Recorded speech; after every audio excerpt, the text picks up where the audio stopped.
I never thought a plastic white tent would cause so much pain. Out here, we don't ask for much. We take care of the land, mind our manners, and respect the quiet. The house I live in ain't fancy. Just a single-story place tucked under a row of pines, with a view of the cornfields stretching out like a golden sea in the afternoons. It's been home for nearly 2 decades. My wife and I raised both our boys here. It was supposed to be the kind of place where kids rode bikes until dusk and folks waved from their porches without needing a reason. But peace became a luxury the day we found out about Caleb's diagnosis. He was only 8. The kind of kid who'd wave at cows and name every bird he saw. Then one day, he just slowed down. First it was tired legs. Then it was nosebleeds, weight loss, and long nights in the ER. After months of tests and waiting rooms, the doctors finally said the words, leukemia. A word no parent should ever have to hear. The treatment plan was aggressive: chemo, transfusions, strict immune precautions. The hospital became our second home. But even there, my wife would sit beside his bed humming lullabies while I read him old cowboy stories, trying to bring some kind of normal into that sterile room. Eventually, we were given an option to bring him home. But to do that safely, we needed a sterile outdoor setup, a sealed medical tent in the yard with filtered airflow and portable power so he could get sunshine without the risk of catching something from inside. The doctors said it would help with his mental health too. And God knows, after 6 months of nothing but white walls and IVs, that boy needed fresh air and birdsong. We didn't have a lot of money left after the hospital bills, so I built the tent myself. I bought clear vinyl from a supplier 2 towns over, rigged a quiet generator to run an air filter, and made sure everything met code. I even laid down a patch of turf inside so Caleb could feel like he was sitting in the grass.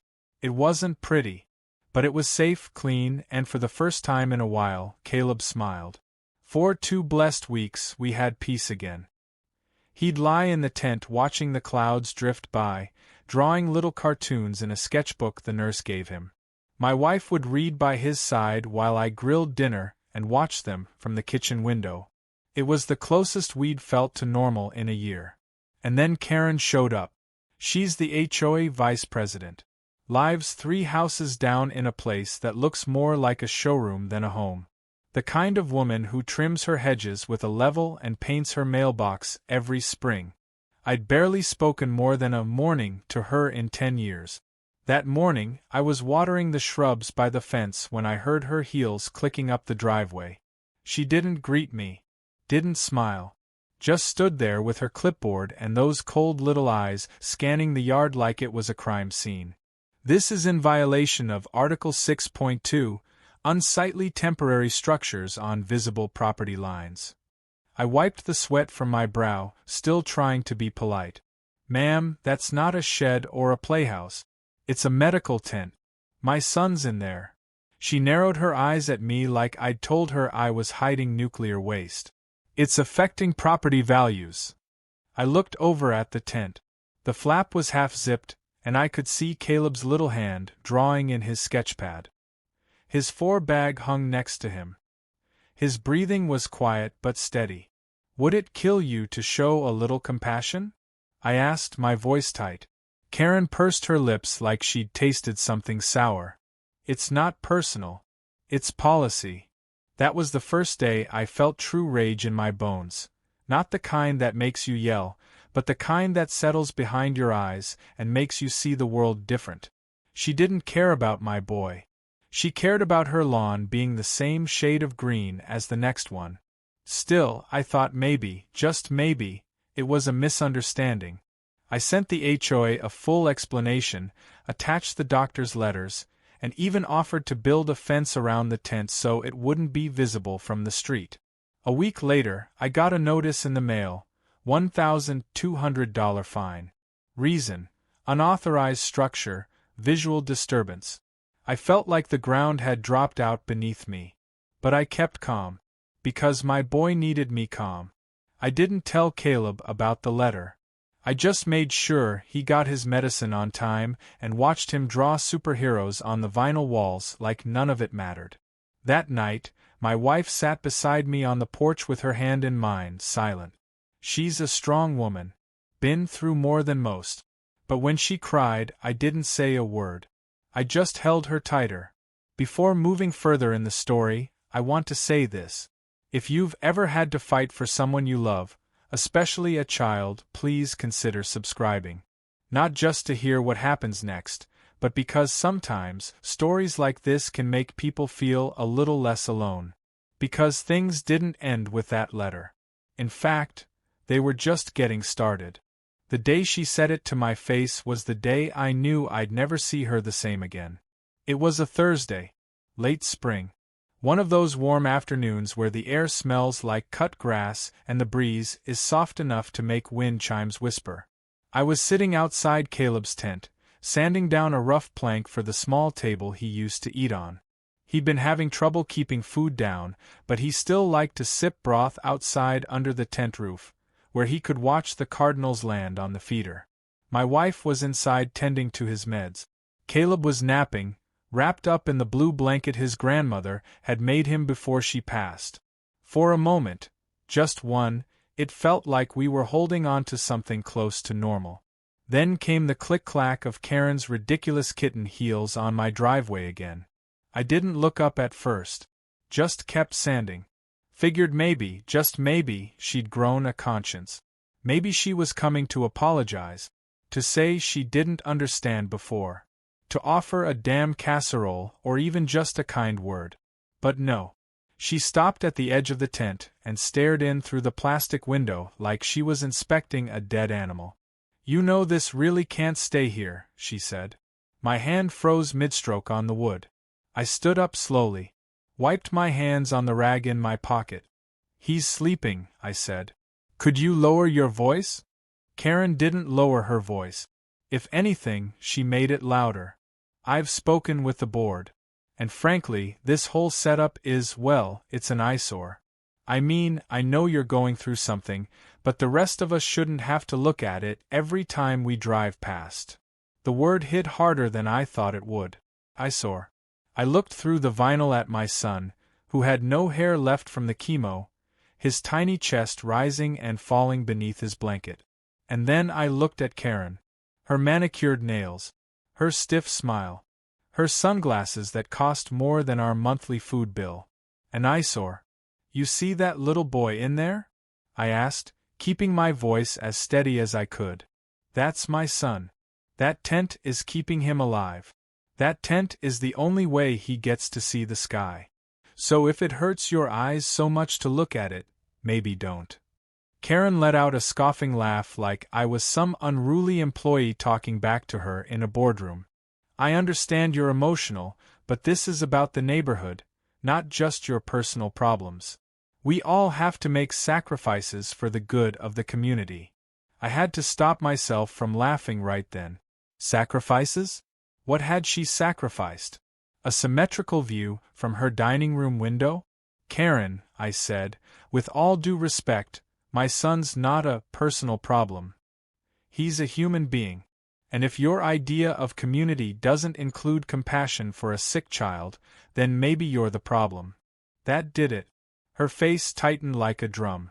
She took out her phone and snapped a picture of the tent, while my boy was still inside it. "Expect another fine," she said coldly. "And don't say I didn't warn you." She turned on her heel and walked off like she'd just delivered a final business memo. And I stood there, fists clenched, heart pounding in my ears. I thought about going after her. About raising my voice. About tearing into her with every bitter thought I'd been holding back. But I didn't. Instead, I walked into the tent, knelt beside Caleb's sleeping form, and gently pulled the blanket up over his shoulder. He didn't wake up. He just breathed, soft, shallow, but steady. That night I couldn't sleep. My wife sat beside me on the edge of the bed, reading over the new violation notice that came in Karen's email later that evening. This time they upped the fine, said we'd be billed daily until the tent was removed. Said they had the legal authority to take it down themselves if we didn't comply. "I can't believe this is happening," she whispered. "He's just a little boy." "I know," I said. But apparently that doesn't matter to people like her. We spent that weekend calling lawyers, patient advocates, even the local news. No one wanted to get involved with HOA matters. It's a private association, they all said. Out of our jurisdiction. One neighbor, an older gentleman named Roy, brought us a casserole and quietly told me he thought what Karen was doing was a disgrace. But no one else said a word. Some of them looked away when I walked past. Others just nodded and kept their heads down. No one wanted to get involved. But I wasn't about to let them take my son's sanctuary away without a fight. On Sunday, Caleb had a rare good day. He sat up and asked if we could go outside. I carried him into the tent, and we played a quiet game of cards while the wind rustled the trees outside. At one point, he looked up and asked, "Dad, does Miss Karen not like me?" I froze. "Why would you say that, buddy?" I saw her yelling. Through the window. She looked mad at my tent. I reached over and squeezed his hand. "Karen's just confused. Some people don't understand things unless they've lived it themselves." He nodded solemnly. "Maybe she'll understand later." I looked at him, so small, so pale, but still trying to give the benefit of the doubt. Still hoping people could change. That's when I made up my mind. She wanted to call it an eyesore? Fine. If she thought Caleb's tent was too much to look at, then I was going to make sure she really saw it. Because sometimes the only way to teach someone empathy is to put the truth right where they can't avoid it. And that's exactly what I planned to do next. I didn't want things to turn ugly.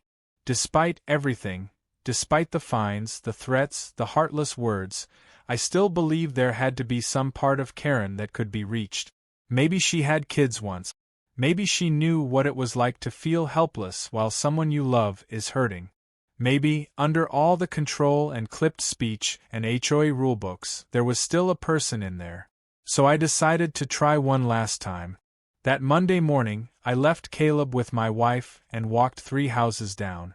Karen's house looked like it always did, perfect to the point of feeling fake. Fresh mulch, straight flower beds, wind chimes that looked like they'd never actually been touched by wind. I rang the bell. She opened the door in a crisp white blouse and slacks, holding her phone like it was an extension of her arm. She didn't smile. Just looked me over like I was there to sell her something. "Yes. I wanted to talk," I said, trying to keep my voice even. "Just 5 minutes. Please." She hesitated, clearly annoyed, but stepped out onto the porch, crossing her arms. "Make it quick." I reached into the folder I brought and handed her a letter. It was from Caleb's doctor, explaining the need for the outdoor medical tent. I'd highlighted the parts about airborne infections and mental health benefits. I'd even attached a photo of Caleb smiling in the tent, holding up a picture he drew of our family. "I don't want to fight with you, Karen," I said. "I just want my son to be able to breathe fresh air without being punished for it. He's 8. He's fighting cancer. This is all we have right now." She skimmed the letter quickly, too quickly, and then handed it back like it was a dirty napkin. "I've already spoken with the board," she said. "They agreed it sets a dangerous precedent." Dangerous? What precedent? That anyone can build whatever structure they want in their yard and call it a medical necessity. If we allow yours, we'd have to allow them all. I stared at her, stunned. "Karen, no one else in this neighborhood has a dying child sleeping in a sterile tent. This isn't a treehouse or a man cave. This is life support with vinyl walls." She shrugged. Still a violation. There was something about the way she said it, casual, disinterested, that made my hands shake. I took a breath. I wasn't going to yell. That's what she wanted. She wanted me to be the angry, unstable parent so she could write another report and wave it around like a victory. So I tried a different angle. "Have you ever had kids?" I asked. She blinked. "What does that have to do with anything? Because if you did, maybe you'd understand what it's like to hold your child's hand while they cry themselves to sleep from chemo." Maybe you'd understand why we're doing everything we can just to keep him smiling." Her face stayed cold. "My personal life isn't relevant. This is about community standards." There it was again. That damn phrase. Community standards. As if decency and compassion weren't part of the definition. "I'm not asking you to love my family," I said. "I'm asking you to let my son be a kid for a few more weeks. That's all we're hoping for, weeks. Not years. Not even months. Just a few good weeks." Her lips pressed into a thin line. Then she smirked. "I think this conversation is over," she said, stepping back inside. "Expect another notice by mail." And she shut the door in my face. That walk back home felt longer than it ever had. The wind had picked up. The sky was that pale gray that doesn't promise rain, just a bad mood. I stepped through the front gate and saw Caleb through the tent window, playing with his toy dinosaurs. He looked so small, so fragile, and yet he was still trying to smile. I couldn't believe someone could look at that and feel nothing. At dinner, I told my wife what had happened. She didn't say much, just stared at her plate for a long time before quietly saying, "She's not going to stop." "She won't," I said. "But maybe we don't have to either." That night, I made some calls. See, what Karen didn't realize is that in a small town, even one with an HOA, there are still good people. Quiet people. People who don't like drama, but sure as hell don't like bullies either. One of those people is Jeff. He's a local contractor who owed me a favor from years back when I helped fix his fence during a flood.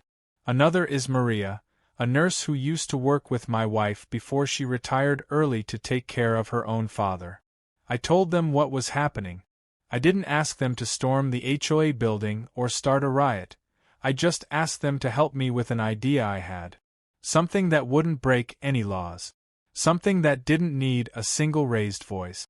The next morning, I went to Caleb's tent and asked him a question. "Hey, buddy, how would you feel if we took your tent on a little trip?" His eyes lit up. "Like camping?" "Sort of," I smiled. "Only this time, we'll be closer to the neighborhood." He didn't understand what I meant. Not yet. But he liked the sound of it. My wife gave me a look. Not quite approval, not quite disapproval. Just tired hope. "Whatever it takes," she said. And so we got to work. I didn't break any rules. I didn't shout. I didn't post angry rants on Facebook. But what I had planned was simple and unforgettable. Because if Karen thought my son's medical tent was too unsightly to be near our home, then maybe it was time to see how she liked it when it showed up on her lawn. I didn't sleep much the night before. Not because I was afraid, no. That part had burned off weeks ago. I just kept playing the plan over in my head, over and over, making sure there wasn't a single way it could backfire. We weren't vandals. We weren't criminals. We were a family. And all I wanted, was for this woman to look my son in the eye before deciding he didn't deserve sunlight.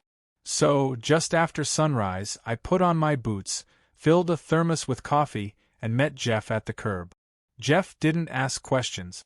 He showed up with his trailer, a small crew of his guys, and a tool belt slung low on his hip. Maria was already at our place, helping my wife prep Caleb's supplies and make sure his 4 and filters were safe for a quick relocation. We moved fast. We unhooked the tent's air filtration, collapsed the PVC framing just enough to fit it onto the trailer's platform, and carefully wheeled the whole thing out to the road, Caleb still tucked inside, wrapped in his blanket, holding his sketchbook. The neighborhood was just starting to stir. A couple sprinklers hissed to life. Some joggers passed without a word. The air smelled like wet pavement and pine mulch. And then we reached Karen's lawn. Perfectly trimmed. Freshly mowed in those little diagonal lines she liked to brag about during HOA meetings. Her rose bushes practically glowed under the morning sun. It made me smile. Because in just a few minutes, that perfection was going to get a whole lot more real. We positioned the trailer right in the center of her front yard, beside her marble bird bath, and in full view of the street. Jeff and I reassembled the tent in less than 20 minutes, slower than usual since we had to work around Caleb's oxygen setup. He watched us work from inside, confused at first, but smiling like he knew something fun was happening. "What are we doing, Dad?" he asked through the plastic. "We're giving Miss Karen a front row seat," I said. By the time the tent was back up, Karen's curtains were twitching like crazy. We could see her silhouette pacing. Then, finally, her front door burst open like a summer storm. She came marching across the lawn in her robe and slippers, clutching a phone in one hand and a laminated copy of the HOA bylaws in the other. "What the hell is going on here?" Her voice was high-pitched and cracking. I swear, birds scattered from the tree behind her. I stood calmly beside the tent, hands in my pockets. "Morning, Karen," I said. "Beautiful day, huh?" She blinked, like she couldn't believe I had the nerve to speak to her like a human.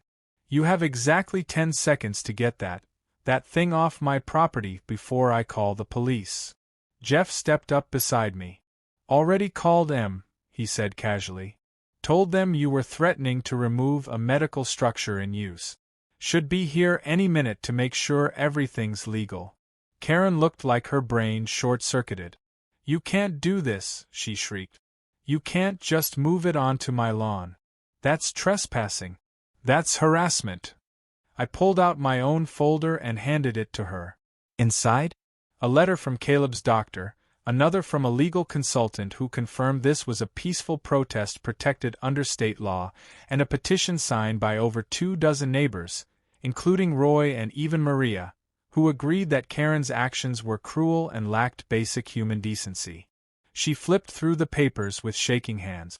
"I'll have you sued," she hissed. "I'll have your house condemned. You're done in this neighborhood."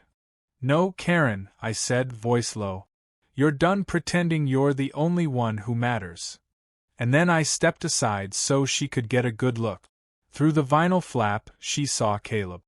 He was sitting cross-legged on the turf floor, drawing again. This time, it was a picture of the neighborhood. There was our house, Karen's house, the road, and a big, smiling sun in the corner. When he saw her, he looked up, waved, and said softly, "Hi, Miss Karen." I swear, for half a second, something flickered in her eyes. Like maybe a crack formed in all that marble. But then she turned away. Didn't say a word. Just stormed back into her house and slammed the door so hard her mailbox rattled. The police showed up 20 minutes later. They walked the property, looked at the documents, asked calm questions. One of them, a younger guy, peeked into the tent, saw Caleb hooked up to his fore, and just shook his head with a quiet kind of sorrow. When they spoke to me, they kept it short. "As long as you're not damaging property and the protest stays peaceful, there's not much we can do." "Not trying to cause trouble," I said. "Just trying to get her to see him. Really see him." The officer nodded. "We see him." Word spread fast. By noon, a few neighbors came by, not to complain, but to say thank you. One brought soup. Another offered to help with groceries. Turns out, we weren't the only ones Karen had treated poorly over the years. She just made the mistake of picking on the one person this town wasn't going to let her mess with. By sunset, Karen's lawn didn't look so perfect anymore. The tent stood tall and quiet, bathed in orange light. Caleb was still inside, resting peacefully. My wife sat beside him, holding his hand. I stood at the curb, arms folded, watching as Karen peeked through her blinds again. This time, she didn't smirk. She closed the curtain, and didn't open it again. We left the tent up for just 2 days. That was all it took. 2 days for the community to take notice. 2 days for the HOA to receive a flood of complaints, not about the tent, but about Karen. 2 days for a child's quiet presence to say more than any angry rant ever could. When we brought the tent back to our yard, the HOA dropped every fine. Officially, they never admitted wrongdoing. But suddenly, no more letters came. No more threats. No more visits. Karen didn't show her face for weeks. And that was fine by us. Because what mattered most was that, for the first time in months, we had peace. You don't always notice when the world shifts. Sometimes it's loud, like a slammed door or a shouted argument, but sometimes it's quieter than you'd expect. It starts with a whisper, a look, a pause where there used to be judgment. After we moved the tent back to our yard, I thought things would go back to how they were: cold stares, fines in the mail, and neighbors pretending not to see. But that didn't happen. Something changed. Maybe it was Caleb's wave.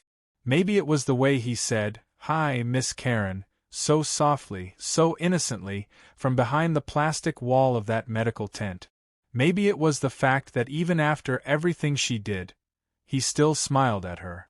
But the very next day after we brought the tent home, Roy came back, this time with his wife. They brought a covered dish and a small stack of books for Caleb. Said, "It's not much, but he might enjoy the pictures." Then Maria organized a neighborhood sign-up sheet.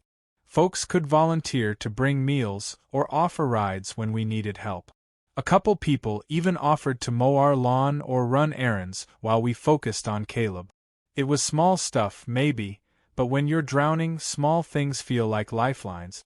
Even people we'd never spoken to before started showing up. Mrs. Walters from the cul-de-sac brought over fresh lemonade. The McHenrys left a card in our mailbox with $50 tucked inside and the words, "We see you. We're with you." By the end of the week, I had to build a little wooden box just to hold the notes and kind letters people were dropping off. One neighbor even carved Caleb's name into a birdhouse and hung it in the tree closest to the tent. Said it would bring luck. And Karen? Well, Karen didn't come outside for a long while. Her car stayed in the garage. Her front lights stayed off. The same woman who used to walk the neighborhood twice a day, clipboard in hand and chin held high, had vanished behind her shutters. I'd be lying if I said I felt sorry for her. I didn't. Not yet. But I did start to realize something bigger was happening. The HOA called a meeting 2 weeks after the incident on her lawn. My wife and I didn't plan to attend, but Jeff showed up at our door with a look that said you might want to hear this. So we went. The room was packed, more than I'd ever seen in that HOA clubhouse. Usually it was half empty with folks bored out of their minds. But this time? It was standing room only. And when they opened the floor for community discussion, it didn't take long. A woman stood up near the back. Said, "Why did we fine a family with a sick child instead of helping them?" Someone else said, "How did it get this far without any of us saying something?" And then Roy, quiet old Roy, stood and said, "This association was supposed to protect our neighborhood, not punish the people who make it worth living in." Karen was there. She sat near the front, silent, her lips pressed into a line, like she was trying to melt into the folding chair. But her power was gone. Her clipboard, her rules, her threats, none of it mattered anymore. Not when a whole room finally decided to wake up and ask, "Who are we, really?" When it came time to vote on proposed changes, the board passed a motion to revise its bylaws, creating an exception for temporary medical structures used for compassionate or end-of-life care. They named it Caleb's Clause. Unanimously approved. And just like that, our boy had rewritten the rulebook. We walked home that night in silence, the stars bright and heavy overhead. My wife reached for my hand, and I felt her fingers tremble just a little. "He did it," she whispered. "Our baby changed them." I didn't say anything. Just nodded and looked toward the dark windows of Karen's house as we passed. No light. No noise. No smirk. Caleb passed away 3 weeks later. Quietly. Peacefully. In the tent as he wished. It was early morning. The sky had just turned that soft peach color he loved. He was holding his sketchbook, doodling a superhero with a cape made of sunshine. He looked up at me, smiled, and said, "I like it here, Dad. It's warm." Then he closed his eyes. I sat there for a long time, listening to the birds, watching the breeze nudge the sides of the tent, letting the silence wrap around us like a final lullaby. The funeral was small but beautiful. Almost the whole neighborhood came. People brought flowers. Some brought drawings their own kids had made after meeting Caleb. One neighbor read a poem.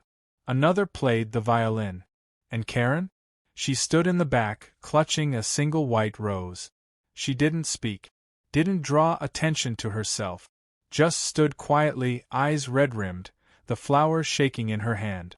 After everyone had gone, she walked up to me slowly, cautiously. I didn't know what to expect. An apology? An excuse? But she didn't offer either. She just said, "I was wrong." That was it. And somehow that was enough. We kept the tent, cleaned it, folded it, stored it carefully in the garage. Not as a protest anymore, but as a memory. A place where our son found joy in the final stretch of his journey. A place that brought out the best, and the worst, in a community that finally remembered what it meant to be human. And sometimes, late at night, I go sit in the backyard with a mug of coffee and stare at that quiet spot where the tent once stood. I think about Caleb's drawings, his laughter, his soft voice saying, "Hi, Miss Karen." He never hated her. Not once. He just wanted to be a kid. To feel sun on his face and wind on his cheeks. To wave at people and draw heroes and eat soup with his parents beside him. And in the end, he turned out to be the biggest hero of them all.